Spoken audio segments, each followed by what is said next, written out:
Hi, and welcome to another episode of Future Steps Creative with your host Marlon McPherson. We are on episode number 9. I had to take a glance there at my notes, and this one is called "Failed by Social Media: When Social Media Fails, Why You Must Diversify Your Platforms."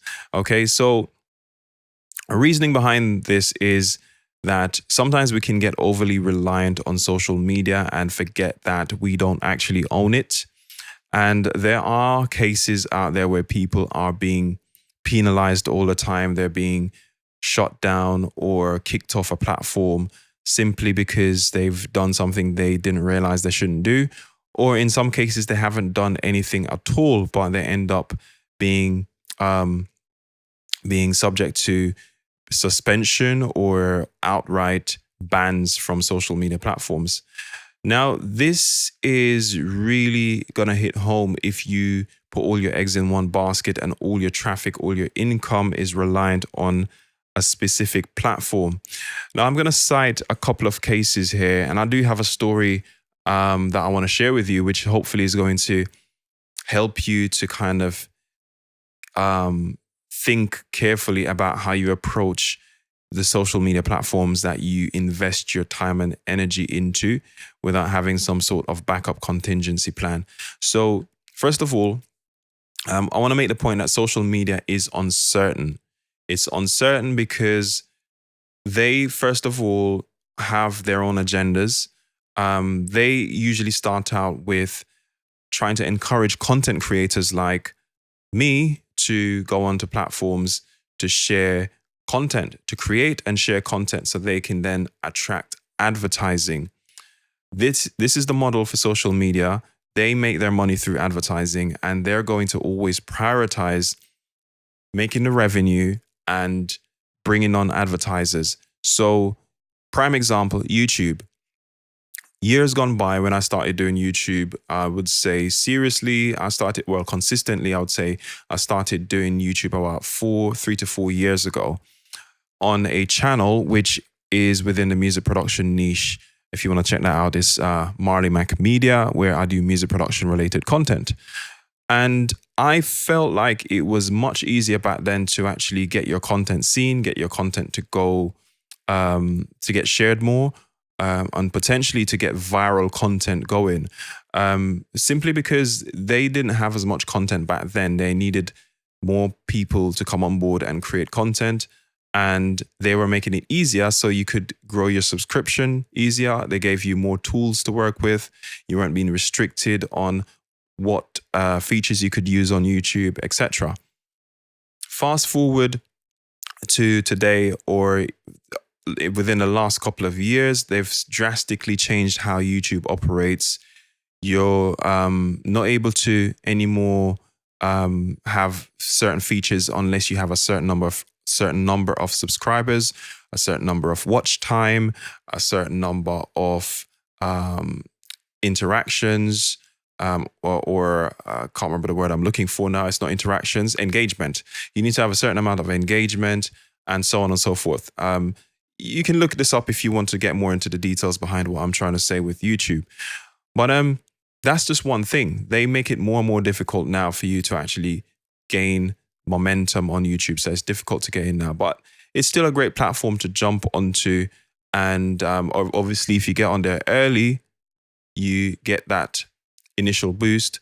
But don't wait because you hear it's difficult now or getting more difficult. It's only going to get harder if you wait longer. So if you feel like this is a platform, or that is a platform rather, that is going to be a good fit for your business, your content that you want to create, then you should certainly go on there, because it's still the second largest search engine in the world, and you can't go wrong with video. That is my big thing that I advocate for all the time, or audio-visual content.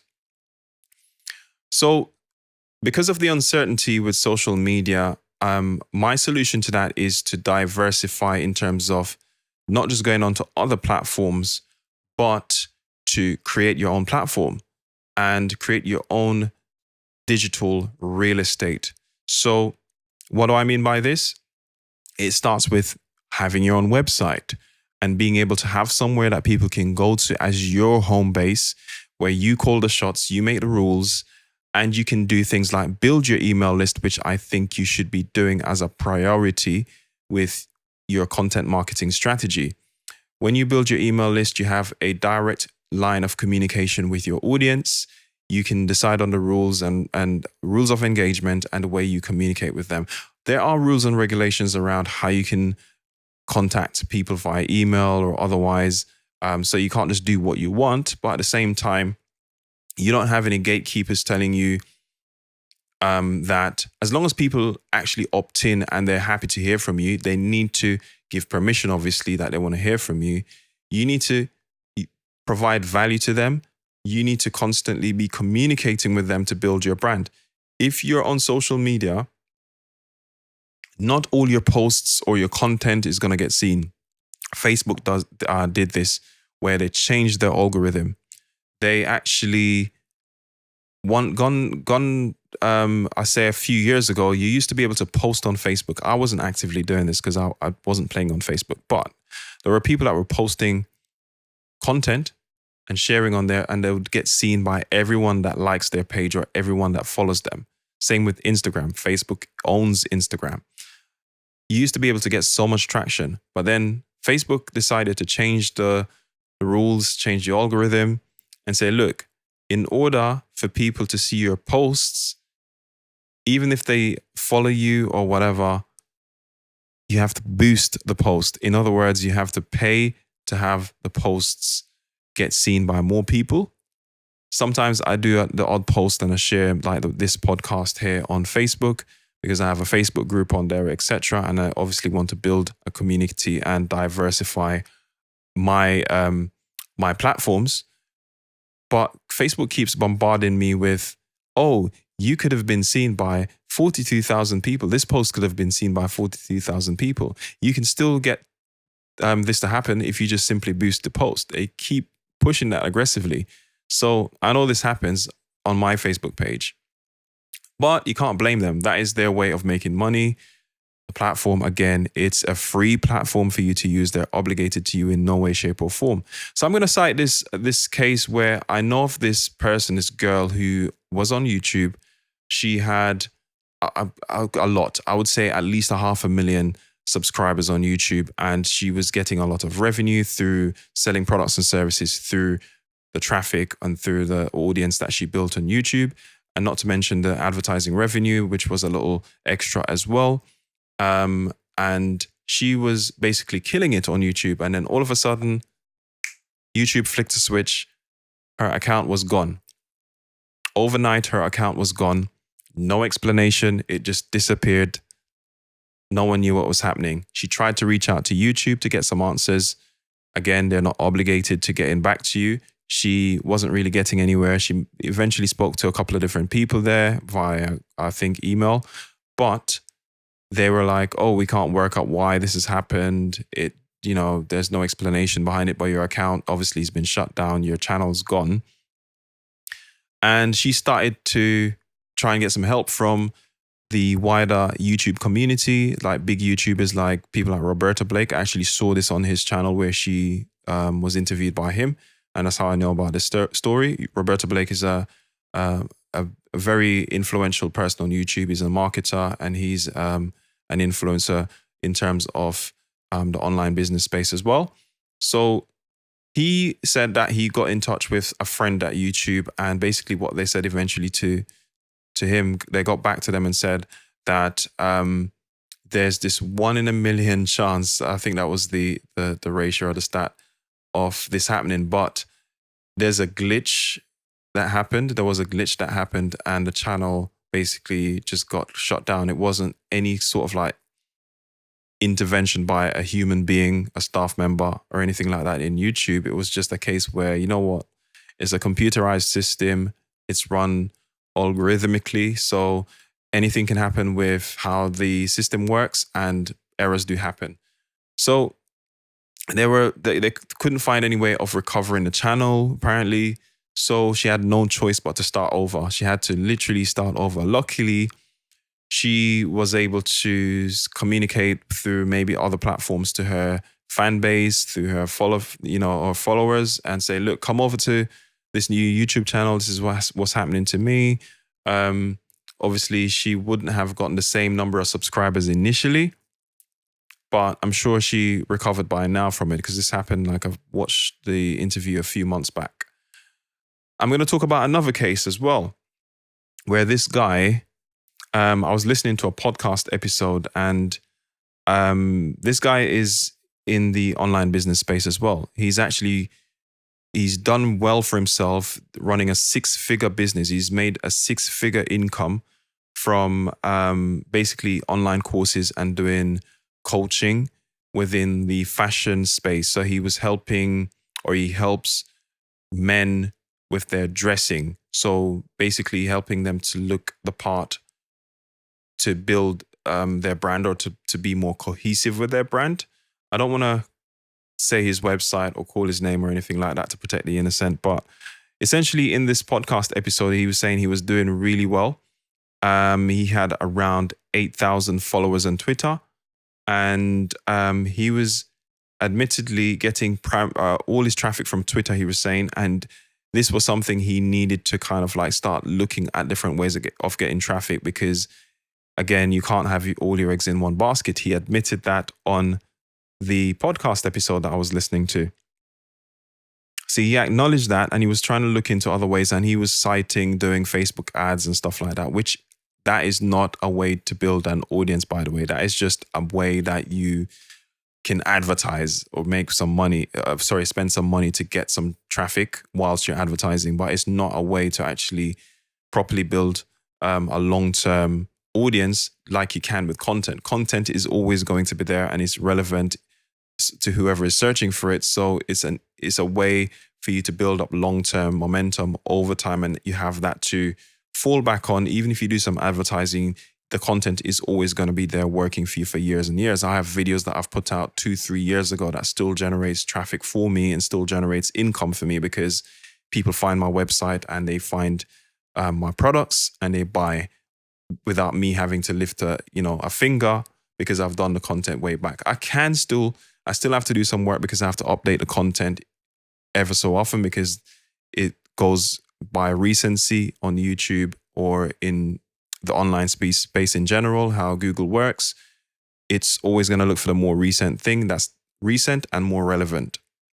So that being said, he wasn't diversifying his platforms. He had a website. He was building an email list, luckily. And I believe, yes, he had a YouTube channel, but he said that he wasn't getting anyone from his YouTube channel as leads or customers. It was pretty much on Twitter, even though he had 30,000 plus subscribers on YouTube, which I found it strange when he said he had non-customers coming from YouTube. But the point is, I actually looked him up and went onto his website just to check out what he does, just to do some research, because I do that for my own purposes, to see what other people are doing, to see if there's any strategies that I can try out and put in place. You could always learn something from somebody else. He's in a different niche to me, but it really doesn't matter. The fundamentals of online businesses are pretty much the same, big and small. So his website was there, and then I clicked on his link to go through to Twitter. And lo and behold, his Twitter account wasn't there. It said suspended. And I was like, are you being serious? This guy was literally on the podcast. The episode I listened to was in April, and we're now July. And yeah, so literally within a few weeks of him doing that episode of the podcast, I started to think to myself, was someone listening to the podcast and thought, I'm gonna mess with this guy here. That works for Twitter. Somebody says, oh yeah, okay. But why would they do that anyway? I'm joking. I don't think any of that happened, but something happened. He must have fallen foul of the rules, or you never know, because it doesn't explain. It just says his account has been suspended. I haven't checked it back since to see if it's come back up online, but I'm pretty sure that guy is losing a lot of revenue right now, because again, it's only a matter of weeks that he's done that podcast and he's talking about getting all his traffic. Remember, he's doing a 6-figure income through his products and through his coaching program. So I'm sure he's obviously still doing well because people that are already in his ecosystem, on his mailing list, that have already bought into his coaching program and it's ongoing, will be there still paying them ongoing revenue. But he would have seen a significant drop, at least for a few weeks, with the traffic. And he must have been panicking, thinking, oh my gosh, what am I going to do? And he's probably gone to spend quite a bit of money on Facebook ads now, which, again, like I said, it's not really a strategy for long term. It's just there whilst the money is there, and it's not guaranteed to work because you have to do a lot of testing to see what works, and you spend money. You might spend $5,000 on a Facebook campaign, for example, and you make $6,000 back. What's the point of going through all of it for $1,000 or £1,000? You have to really figure that out and do it strategically. So you don't own these platforms. They can kick you off at any point. And that's the message I want to drive home in this. So what you want to do is make sure that, I think you should focus on one platform primarily for your content marketing. However, you should have a secondary and a second or third platform that you think that aligns with your content as well, and still share on that other platform. Maybe you're not focusing on it, but you should have a secondary and a tertiary platform and pretty much build your email list from the get-go, because that's where you're going to have that direct line of communication. When the rules change on the social media platforms, you still have your regular content that you're emailing out to your subscribers to say, look, this is new content. This is what I'm doing. You're giving them behind the scenes stuff. You're talking about what's going on beyond what you're putting out in the public. You want to make it special to them. And these are the people that you want to focus on, because when you have something to launch, a product to launch, or you need some feedback on something, maybe you want to do some research, they're right there. You just need to do one email. They'll be happy to reciprocate if you've been given value, like the Gary Vaynerchuk jab, jab, jab, right hook book. You give before you go in for the ask. And sometimes you don't even go in for the ask. People are actually asking you, how can I repay you? How can I, throw something your way? Do you have a product? Do you have a service that you offer, or whatever? Some people have donations on their websites. They don't charge, they don't have a service or a product, but they have donation buttons, PayPal buttons on their website, and they do get good money. There are sites that people can support you, like Patreon as well. Again, there are multiple ways that you can build a platform where you have that backup, you have that security. So no one can just pull the rug from under your feet. You have some sort of contingency that if something fails on one end, you always have another way to communicate with your audience. So that's what I'm going to leave you with. Some food for thought in this one today. I hope it makes some kind of sense to you and I haven't rambled too much. But as usual, reach out to me if you've got any questions on marlonmcpherson.com. Just send me a message through the contact form. I'll get ideas from you for future content if you've got any suggestions as well. And if you need some help with your online business strategy, I have a free checklist on my website, as well as some services that you may want to check out if you need some extra hand holding, or somebody to be an extra pair of eyes to kind of help you steer the boat. Thank you for listening. Thank you for watching, and I'll catch you in the next episode. It's been a pleasure.